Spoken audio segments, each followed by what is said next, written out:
say that Kevin Stefanski was sabotaging you. So you just want to start trouble, huh? No, I want to ask you what your relationship with him is. Yeah, well, what people do outside the building isn't really in my control. It's not in my power, so I don't. Yeah, like I go out there and tell them to do whatever. You know, that's not nothing I could control or nothing I could do. But overall, you know, I'm just happy to be here. Coach Stefanski, he's been coaching since I got here, and he's been doing a very great job, you know, with everything that's going on. But what is your relationship? I got your back. I do not like you, but I'm not going to let nobody hurt you or harm you. I want the best for us. They need to do that because Shedeur is their franchise right now. It might not be tomorrow, but right now I'm the guy. Yeah. I love Shedeur's answer. Great answer. Love Shedeur's Phenomenal answer. Strong black man. A younger Shedeur might have answered a little more childlike. This is a mature answer. It was honest enough. You know what I mean? It wasn't like a lie. He didn't come out there and say, Kevin Stefanski's been nothing but kind to me. Nah, he was just like, Stefanski been the coach since before I got here. This is the moment everything changed. He looks like a kid trapped between a GM who wants him and a head coach who doesn't believe in him. These weren't just words. This was the bomb that sent shockwaves through Cleveland. And today, we're breaking down exactly what happened in that explosive clip and why it might reveal the truth behind the Browns' most tense quarterback situation in years. That's a fact. Yeah, Like, he did say that. Yeah, that's true. You know what I mean? Like, so I love how Shedeur has handled it because if we're being honest, Shedeur's been put in one hell of a situation, bro. He's been drafted by a general manager that clearly wants him there, but a head coach that not so clearly wants him there. Shedeur's stuck. He's stuck between two parents that we don't necessarily know their relationship. One loves the kid, the other doesn't necessarily love the kid, but they all living under the same roof. Before we start, don't forget to like the video and subscribe for more deep football breakdowns. Now let me ask you this. Do you think Shedeur is being supported the right way by his coach, or is someone holding him back? Comment your thoughts, because this debate is far from over. Shedeur answering a tough question. Reporters asked him if his head coach was trying to sabotage him, a question that could shake any rookie, a question that could make even a veteran slip. But Shedeur doesn't panic. He doesn't lash out. He doesn't protect the coach. He doesn't blame anyone. He stays calm, almost too calm for someone under that kind of spotlight. He says, "I can't control what people do outside." That line changed everything. It sounded innocent. It sounded mature. But to Acho, it sounded like a truth buried under pressure. A truth that said more than Shedeur meant to reveal. Shedeur looks like a kid stuck in a house where the GM wants him, but the coach doesn't believe in him. He handled it like a grown man. Most rookies panic. He stayed smooth. That's maturity you can't fake. So go out there and survive, kid. Shedeur went out there, got his first dub. Now go out there and do it again, kid. Like, Shedeur has really been put in a pretty terrible situation, but shout out to him for overcoming, at least thus far, in the entirety of the situation, because it's only going to get more difficult from here. Like, it doesn't get any easier, Shedeur. So I love how he handled it. That's maturation. Everybody wants to beat Shedeur down when he doesn't answer questions in a mature standpoint. I got to big up him because that was incredibly mature, Care Bear. This was not a simple debate. This was a diagnosis of a deeper issue. A divided building, a stressed rookie, and a head coach who suddenly looked like the villain in his own locker room. So the real question is simple. Is this just debate show drama, or is there truth hiding in plain sight? not insane from the, like, I don't think the reporter should have asked it, but it was also like, what do you think you're going to get out of here? If they're like asking someone if they believe they're being sabotaged, especially a professional athlete in the status that Shedeur Sanders has right now, is attempting to sabotage him. Yeah. He goes out there and he says, "Oh, like what was your goal? What did you think he was going to say? Were you looking for the coach speak answer? Like, what is Shedeur supposed to say in that regard? If you were asked that, Shady, what would you respond with?" Inside the Browns' silent war, every NFL team has tension. Coaches want their guys, GMs want their picks, players want their shots. But when it comes to quarterbacks, the spotlight grows even hotter. One wrong move and the entire franchise shifts. In Cleveland, the tension was already building. Rumors said the coach favored Dylan Gabriel. Reports claim the rep count in camp didn't match what you would expect for a first-round quarterback. Fans noticed strange play-calling choices.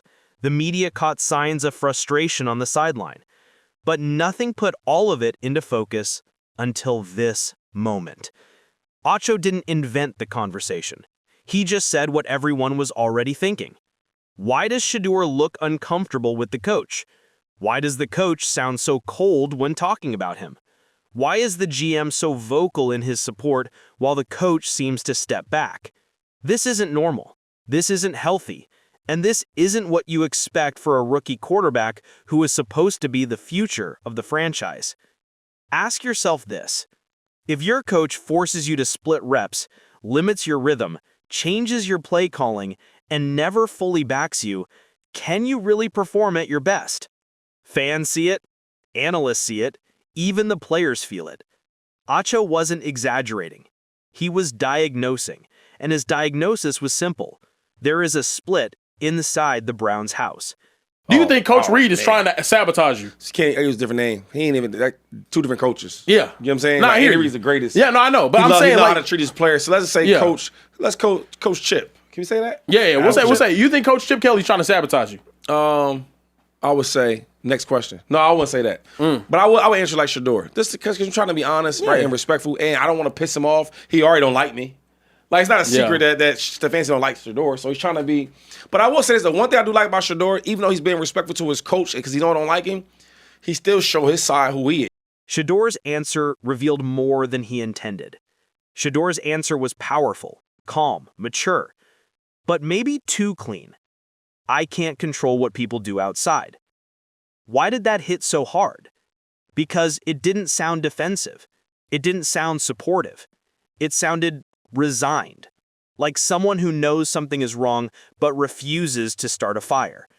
A rookie QB with a huge spotlight doesn't want to create headlines. He wants to stay focused on the field. He wants to avoid drama. He wants to stay professional. But even in his attempt to be neutral, truth leaked out. Shady puts it perfectly. You can hear the pressure in his answer. He handled it well, but you know there's weight behind it. That weight is the story. That weight is the conflict. That weight is what turned the clip into a viral moment. Why would a rookie QB feel the need to say he can't control what people do? Who is he talking about? Who is acting outside the plan? Who is creating friction instead of support? The answer points directly at one man. Yeah. His swagger, his trash talking, like, you know what I'm saying, the confidence. I don't think there's nothing wrong with that. It's some coaches that hate that. And I'm thinking, like, why? Are you not confident, coach? Why you want? What you want me to be like? I'm just trying to make it as a rookie. No. Yeah. If I'm bad, I know I'm bad. Muhammad Ali told me that. Muhammad Ali said, yo, if you bad, you know you bad. Hello. Now, look, I asked. The head coach. Is Stefanski sabotaging him? The debate turns dark. Now we enter the heart of the storm. Acho asked the question no one wanted to say out loud. Is the head coach sabotaging the rookie quarterback? Shady doesn't nod. He doesn't smile. He doesn't call it crazy. He pauses, thinks, and then answers carefully. If he was sabotaging him, you would see things like taking away reps or giving another player more chances. And this is where the entire room shifts, because those are things people have already seen. Not rumors, not guesses, visible actions. Reduced first-team reps, strange depth chart moments, hesitation to commit to him, praise for other quarterbacks, mixed messages in press conferences, and then Shady says something even deeper. Decision-making and play calling doesn't mean sabotage. You need real evidence. But the problem is this. People already believe the evidence is there. The fan base sees the body language. Analysts see the inconsistency. Former players hear the tone in interviews. And every sign points to a lack of trust between quarterback and coach. Even if you don't call it sabotage, you can't ignore the smoke. And where there's smoke, this league has taught us there's always fire. The NFL franchise works within a balance of power. The GM chooses the players. The coach chooses how they're used. The quarterback sits between those worlds. If the GM wants a quarterback to start, but the coach isn't convinced, chaos unfolds. Players feel the divide. Assistants sense the tension. Reporters catch the tone in coaches. Fans react to every energy shift. And the quarterback? He becomes the center of the storm without ever asking for it. Acho wasn't exaggerating. This is the exact dynamic that breaks teams apart. A GM pushing a future. A coach resisting a change. A rookie forced to survive without a full support system. This is why his quote hit so hard. This is why the debate exploded.